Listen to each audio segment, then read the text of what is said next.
Hello everyone and welcome to Blaugrana everything and welcome back to the channel and a match review as we look at how FC Barcelona finally rose to the occasion under Ronald Koeman and passed a big test.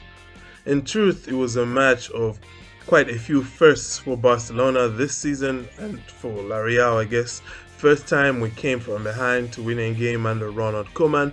First time we had neither Piqué nor Lenglet starting at centre back in the league, and also, like I said, for La Real, first time that they have lost a game away from home this season.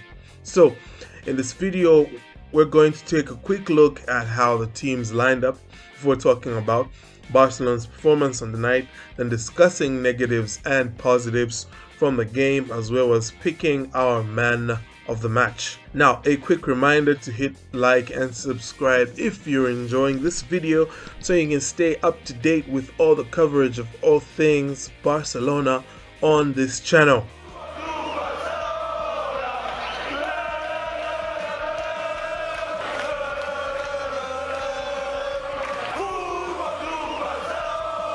So, last night's match ended 2-1 in favor of Barcelona, with goals from Jordi Alba and Frenkie de Jong for Barca and Willian Jose for Real Sociedad. It was a win that now sees Barca move up to the heights of, 5th in La Liga standings, 2 points behind 4th placed Villarreal and 6 off 1st placed Atleti. And all of a sudden, that La Liga top 5 is starting to look very familiar. So let's go ahead and look at how the team set up. Barcelona decided to go with the following starting 11. It was a usual 4-2-3-1 shape to start with, but I kind of like the 11 this time. Here are the players: Ter Stegen, Jordi Alba, Oscar Mingueza, Ronald Araujo, Serginho Dest, Frenkie de Jong, Sergio Busquets, Martin Braithwaite, Pedri, Antoine Griezmann, and Lionel Messi. La Real, meanwhile, set up as we had kind of expected them to, with a 4-3-3. They seem to do this whenever they go up against a team that plays a 4-2-3-1 system as well. And I guess the intention here, like we had suggested in the preview, was probably to outnumber Barcelona in midfield and hope for control in that way. Anyway, here is their starting 11. In goals, Alex Ramiro. And they had Andoni Gorasabel, Igor Zubeldia, and Robin Lenormand, as well as Nacho Monreal back. In midfield, we had Ander Guevara, Martin Zubimendi, Mikel Merino, and up front, Adnan Januzaj, Willian Jose, and Javi Portu. Now, let's briefly look at how the team performance was in this game. So, from the early exchanges, Barca looked like a team with fire in their bellies, They pressed Real Sociedad way more than we have seen them do in La Liga this season, and it didn't take long for them to get swiftly into the swing of things or start, wasting goal-scoring opportunities, as is the norm with the team. I guess it's par for the course now. Pedri should have scored, but he put his header just wide, depriving Dest of what would have been a wonderful assist. And you know what? I'm going to start counting how many assists Dest should have by now, because he is often creating wonderful goal scoring opportunities for his teammates, only for them to fluff their lines. And of course, Griezmann and Braithwaite had very good chances to score as well, but they couldn't do so. And I have to say that Griezmann in particular, boy, the man he's in a miss of the season contest with himself. Because how he pulled off this, I don't understand. Anyway, Sociedad were themselves looking dangerous on the counter, but for the most part, that centre-back partnership of Ronald Araujo and Oscar Mingueza handled most of what Jose, Januzaj, and Portu threw at them. And I just have to say, it was a breath of fresh air watching those two play together at the back. You can't tell me that they did not look better than Lenglet in this match. They both looked more assured than him, and I hope this is a wake-up call for Clément Lenglet, because he's out of this team if you ask me. So it was L'Oreal though who opened the scoring, and the goal came from that man once again, Willian Jose, created by another player who we had earmarked to look out for, Portu. And once again, it was a goal from a set piece situation, and Barcelona just can't seem to defend set pieces well. It's something that they will want to work on, especially, going into those Champions League encounters with the PSGs, who do have players that can take advantage of this weakness. Just when we thought heads would hang and Barcelona would buckle under the pressure, they came right back at Sociedad, pressuring and finally forcing an equalizer that came through Jordi Alba.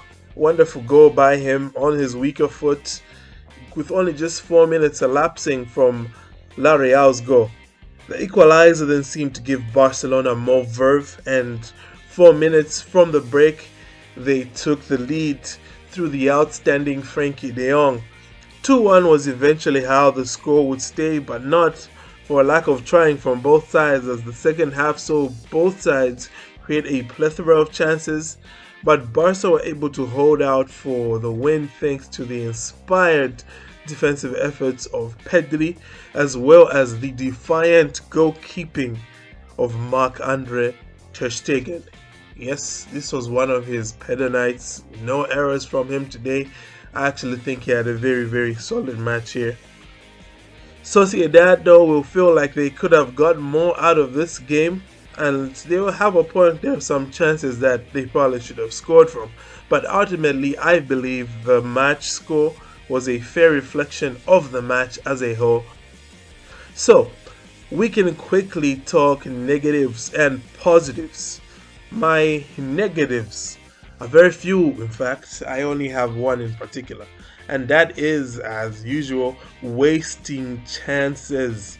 I don't know how much longer we will have to contend with this wasteful finishing, but we honestly should be scoring more than we are at the moment, and when our defense is as leaky as ours is, the number of goals you score becomes quite significant in the long run, yeah? So that's a department we are definitely going to have to work on, the goal scoring department. I'm sorry, but some of the misses that we've been seeing of late, guys, we can't keep this up. Griezmann, bro, no. Moving on though, I will now talk positives, which are as follows. My first positive was a good starting lineup from Ronald Koeman. So the past couple of matches, I have not shied away from criticizing Ronald Koeman for his team selection, and rightfully so, because his team selection, the games where I did criticize him, it was terrible. Here though, it was pretty good, and credit where it's due. He did a good job with his team selection and with his tactical setup as well. The second part is what shocked me, to be honest, because I thought Alguacil was going to really have the better of him tactically, but no, Koeman, not bad, bro. Second positive from this game was, of course, Araujo and Mingueza being so solid. I can't state enough how big of a performance this was by the two youngsters, because you need a solid defense like we saw, like we've been crying about, from the loss to Juventus, the loss to Cadiz. You need a solid defense if you're going to do anything going forward, if you're going to win matches. And that's exactly what these two kids gave us today. Just a solid base to build on. They were not like Chiellini and Bonucci in their prime, no, but they did the basics well, and they helped us to stay ahead in this game, and that's what happened. That's what we did, and that's how we saw this game through. So good job, Araujo and Mingueza. And my third positive, and the final one as well, was that we showed a good fight. We showed good fight to get level, to go ahead, and then to stay ahead as well. And I think this is something that I have lamented on previous occasions, Barcelona's lack of fight, Barcelona's lack of a desire to win a football match. Like, we've not been seeing it before.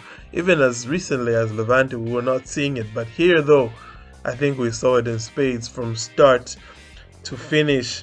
And it was encapsulated really by, look at moments like Pedri, chasing back to stop Isak, scoring that goal to put in a block, and then, sliding into the post. And these are things that we have been wanting to see from this team. Such levels of passion and drive to get the win. And you know what? We saw it today. Long may it live. I will now talk about the man of the match. And this one was quite a hotly contested one, to be honest. 3 players really stood out for me. Those being Jordi Alba, Frenkie de Jong, and Pedri. I remarked in an earlier video, one of my previews, I think it was Cadiz, that I thought Jordi Alba was in some of the best attacking form of his life this season. And well, he added to his 5 assists so far with a first goal of the season. He should have had a few more assists as well. But, wasteful finishing. And I'm talking about in this game alone, Jordi Alba could have had like at least 2 more assists. My second candidate, Frenkie de Jong, seemed to be everywhere last night. He was chasing down Januzaj, was covering for an overlapping Serginho Dest. He was pressing L'Oreal in midfield of the park and making runs into the number 9 space to actually score goals. He was honestly and ever present all over the pitch, and by the end of the 90 minutes he was looking tired, but still the drive and the fire was there. The fight, guys, the fight. Yes, Frenkie de Jong, more of the same. Quite the game from the young man. And another young man who had quite the game was the man who I said was going to be key to Barca winning this game. That's right, I called it. The boy from the Canary Islands, Pedri. Let's just say that Pedri was everything that you want from your midfielders last night. He was very much at the heart of the fight and the drive we saw from Barcelona, and I think nothing encapsulates that more than the goal-saving block he made on Isak shortly before being subbed off for fear that the collision with the goalpost could have caused an injury. And I hope it did not. If so, please, Pedri, get well and get back on the field as soon as possible. For me, that was a match-winning play, and it's why, despite Alba and de Jong scoring the decisive goals, and also despite Pedri himself being one of the culprits for wasteful finishing, he is still my man of the match. And yes, well done, Pedri. May we see more of the same. Of course we will see more of the same anyway, because he is that good. Obviously he's not going to drop this type of performance week in, week out, or game in, game out, as you don't really expect that type of consistency from a player as young as he is. But it was wonderful to see, and it is wonderful to know that we can call upon these youngsters, living out the likes of Coutinho, living out the likes of Langley, living out the likes of Pjanic. We can call out these youngsters, we can bring them into these big games, and they're going to deliver. That does it for my match review, guys. What are your thoughts on the game? Who do you think were the game changers? Who was your man of the match? Thank you for tuning in, and don't forget to hit like and subscribe to Blaugrana Everything for more content. Have a great day, and Forza Barca.